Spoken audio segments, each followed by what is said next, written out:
সন্দেশখালীর মানুষ যখন বিক্ষোভ দেখাচ্ছিলেন, প্রতিবাদ দেখাচ্ছিলেন, নিরাপত্তা সরকার যখন ইতিহাস ভূগোল সবটা জানে এবং বলছিল সোজা কথা সোজা হবে, কোন রকম অন্য ভাষ্য যাতে না আসে, তাতে তৃণমূল ভয় পেয়েছিল। সরকার হাইকোর্টের কাছে গিয়ে তার মুখ ঝাপটা খেয়েছে। যখন ও বন্দী, তখনই আমরা গোটা রাজ্য জুড়ে প্রতিবাদ করেছিলাম। সন্দেশখালীর মানুষ না ভয় পেয়ে আরো বেশি সেটা আন্দোলনটা ছড়িয়েছে, সংগ্রামটা ছড়িয়েছে এবং এখন আরো ছড়াবে। এখন পুলিশ ভয় পেয়েছে, মানুষ ভয় পাচ্ছে না, সরকার ভয় পেয়েছে, তৃণমূলের নেতারা ভয় পেয়েছে। কি বলেছিলাম তোমাদেরকে যে নিরাপত্তা সর্দারকে মুক্ত করে 29 তারিখে সন্দেশখালীতে আমি নিয়ে যাব, আমার রাজ্য কমিটির সদস্য, ক্ষেত্রীয় আন্দোলনের নেতা। সে অনুযায়ী একেবারে ঠিক রাত 12টা পরে যখন ক্যালেন্ডার চেঞ্জ হয় 29 তারিখে আমরা সন্দেশখালীতে এলাম।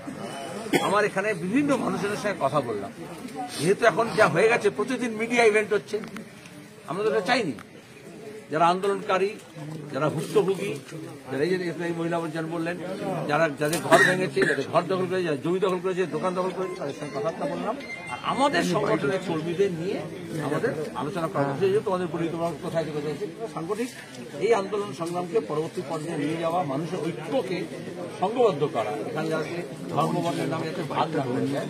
আর নানান রকমের মানুষ আছেন এখানে, তারা সবাই ভুক্তভোগী। এমনকি যারা তৃণমূলের বাধ্য হয়ে করতো বা যে কোনো কারণে করতো, সেরকম নিচুতলার কর্মীরাও তারা বলছেন আমরা একসঙ্গে লড়াইটা করতে চাই। যারা অন্যান্য ভাবে ভাগ করছে, নিরাপত্তা সরকার তাদেরকে এক করবে। এবং এটা শুধু সন্দেশখালীতে থাকবে না, সন্দেশখালীর বার্তা শুধু সন্দেশখালী 1-2 নয়, গোটা রাজ্যে এই সন্দেশ দিয়েছে অন্যায় অত্যাচারের বিরুদ্ধে মাথা তুলে দাঁড়াতে হবে। সেই কাজটা আমরা করব। আর এটাই আজকে এখান থেকে আহ্বান দেবো বলে সবার আয়োজন করেছিল। দেখলে সকাল থেকে পুলিশ মাইক লাগিয়ে চারিদিকে প্রচার করছে, 144 ধারা জারি হয়েছে, কেউ যাবেন না। সমস্ত জায়গা থেকে আসা যাওয়ার পথে আটকাচ্ছে। যে বলছে যারা বাসে করে আসছে, নিচে বসে আসছে, রুটের বাসে আসছে। কেন এত ভয়? মানুষকে ভয় কেন? আর তোমরা এটা দেখেছো, তোমরা খবর দিচ্ছ সকাল থেকে গ্রেপ্তার হয়েছে শাহজাহান।